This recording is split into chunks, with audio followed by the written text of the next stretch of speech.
Hi everyone, thank you again for joining us for our second session. We're here sitting with our community health worker. My name is Liana Adrung and I am the Executive Director for the Monsignor Dega Association, Monsignor American organization. To learn more about what we do, please visit our website.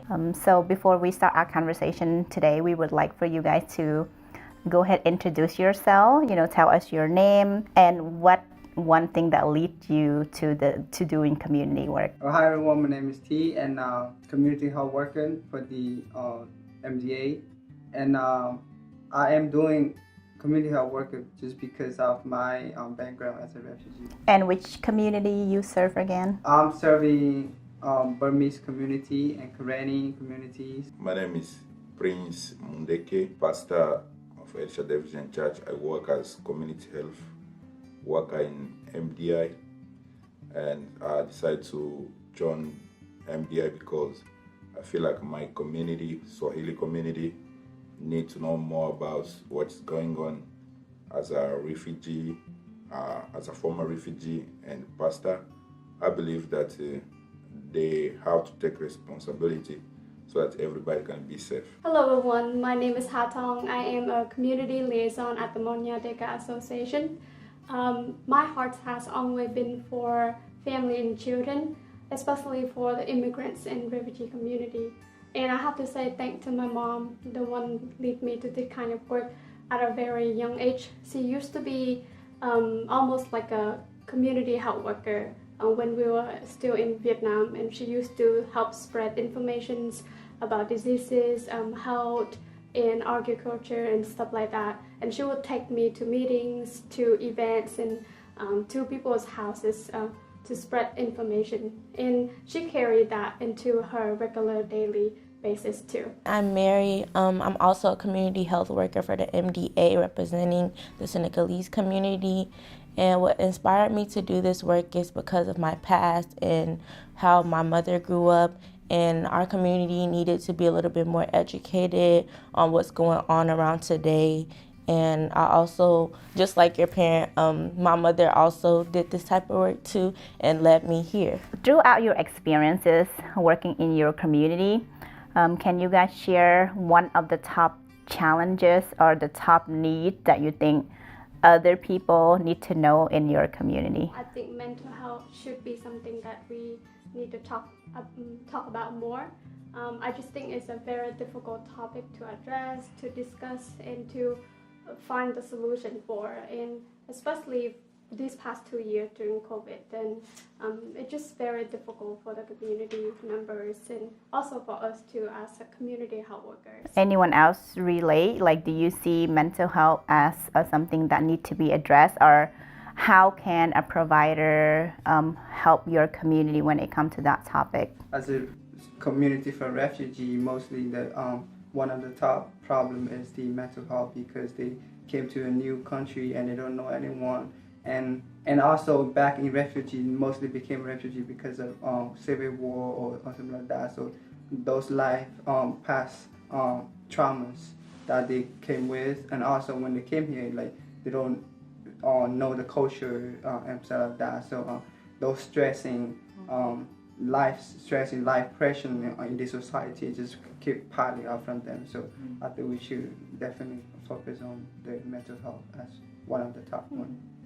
Yeah, I totally agree, and I think it's also important to let our community know that there is professional help out there, right?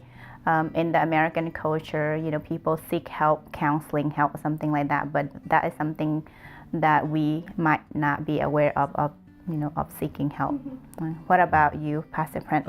With my experience working with refugees since Africa, I've been translating many refugees during their resettlement process. The majority of people who came in as a refugee, they came because there are some mental issues that they're facing while in a refugee camp, while in the refugee life. But the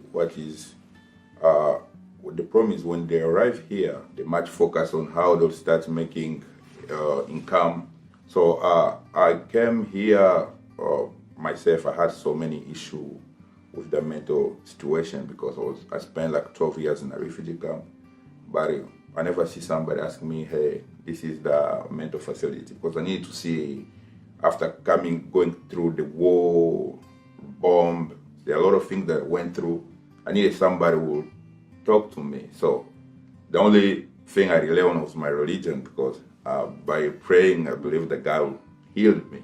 But I don't know how about other people who that don't have the faith that I have. So it should be among the priority. And again, the life system, it is totally different from where you come from. Everything that we see starting on the airports when we arrive in America can traumatize us. There are a lot of things that need to be changed so that people should be referred to the mental facility. Yeah, and then sometimes, like when we hear the word mental, right, we think it's like really bad, right? The stigma that goes around it. But, that's not the case. And, it's something that we need to educate ourselves and each other that, this is basically, we talk to someone rather, instead of talking to a family member or friend, talking to a professional. And those are some of the places that a lot of our community member might not be aware of these resources, because when you hear something about mental, like, oh, that's kind of like crazy stuff, or, different things and stuff like that.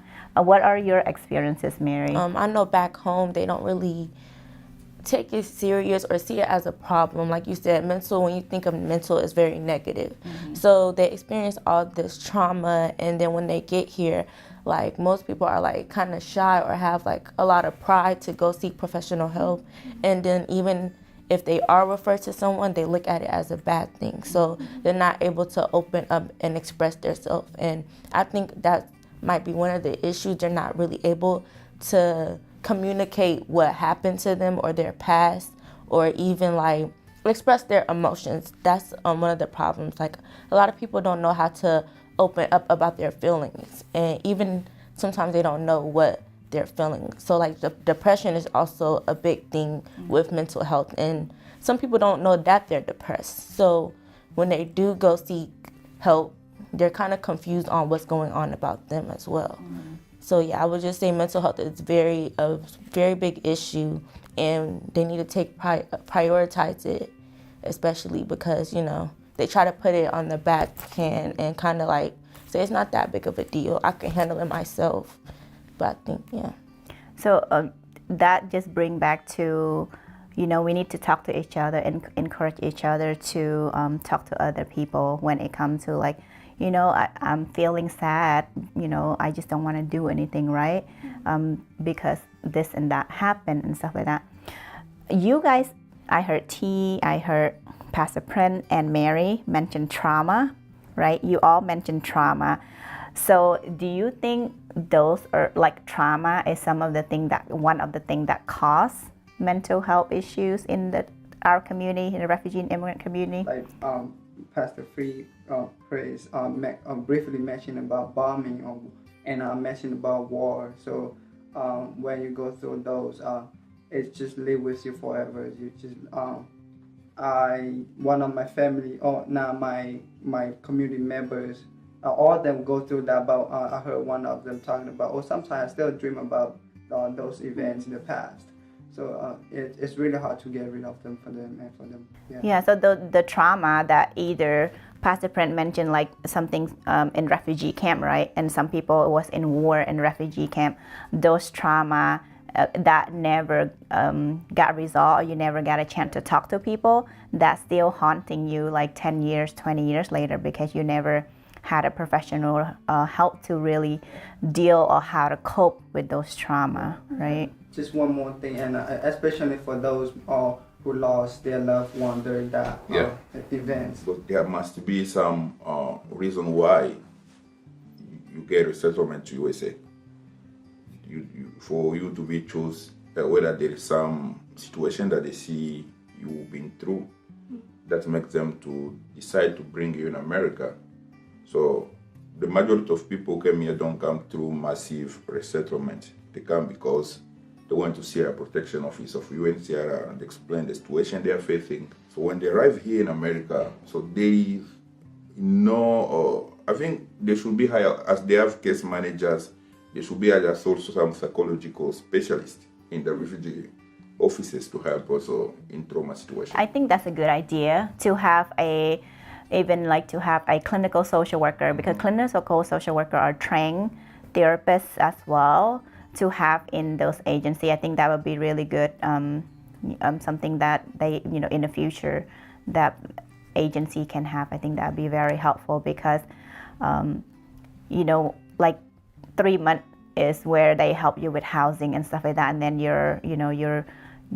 we need you to get a job, etc., etc. And it's not really enough time for us to, to go through different classes, try to learn English, and then also try to, navigate the new life, right? Getting used to the new life, because now we have to go to work right away, and then everything else, life just get busy, and there's really no opportunity to like continue education or anything like that. So it's very hard. Yeah. There's no specific term to address mental health, so we just address someone who has problem with mental health as being crazy. I think we need to start with the young people first, those that are educated, those that have the ability to open to information out there, to receive messages from professional people. So, and then they will be the one help spread that awareness to others, community members. So I think first of all we need to work on education first and explain to people what is mental health and why is it important for us to care about mental health. I can definitely agree with you, starting by educating with the younger people. I think that that's very important because, they grow up and they see their parents as an example, their community as an example, and when their community is not put in mental health first and, disregarding problems and stuff like that, then they're going to do the same thing. But, school could help, communities could help. We could talk about it more so they're aware of it and know how to deal with their own problems as well. And then talk about mental health to their parents, and then their parents could actually come to a realization like, yeah, this is important and we should put this first. So I think talking about it a little bit more with our communities, with our children, will help definitely. So I like the idea of our young people in our community learning about the topic and be willing to talk about it, right? Take the stigma out and all that kind of stuff. But I think maybe something that we can also work with is the provider. We need to talk to them so they can understand, so we can hold them accountable for how to serve the refugee and immigrant community when it comes to people who, are diagnosed with different mental health condition, right? As our community continues to age, right, these trauma is going to come back to them because now they're older, in their 70s, in their late 60s, and some of them don't have family member, right? Some of them don't have family member. Now they're retired and they're lonely. They can't really go anywhere. They're thinking about what has happened in the past, and these can affect their current state of situation, Do you guys want to add anything to that? In my language, there is something they say, usipotunza kitu kingali kidogo kitakufa. So that means we have to start from the community before to go to the providers, because the community have to understand that the mental issue is not a cast, because there should be so many awareness programs like mobilizing the community first, so they can understand that the situation. Imagine if we do it the way we're doing for COVID-19. If we can send community leaders in our communities, and so they can talk to people, understand that, if you have appointment with a health provider, go there, it is for your benefit. As a pastor, sometimes I do a lot of counseling, because that's my job. But there are some areas I cannot go, because this need a provider, a specialist. I think it's important for providers to work with community members. People from that community have the best understanding of their own community, right? And people from different backgrounds, different cultures may have different way of thinking regarding mental health, and so how they view about it will affect how they make decisions regarding their treatment plans and stuff like that. I guess I would say cultural barriers and language barriers make it difficult for providers here to evaluate the patients.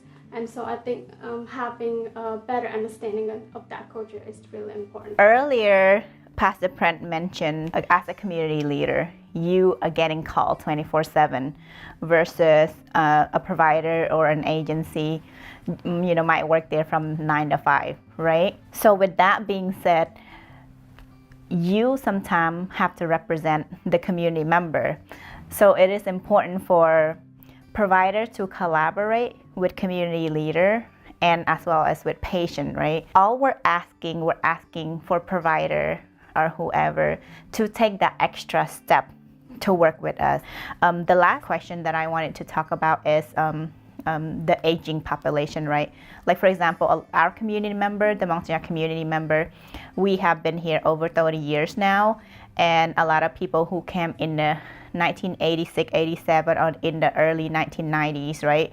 Those individuals are now getting older. So as our community age, there's a lot of needs in the community, especially when it comes to health issues, and especially for those who don't have family members to help them.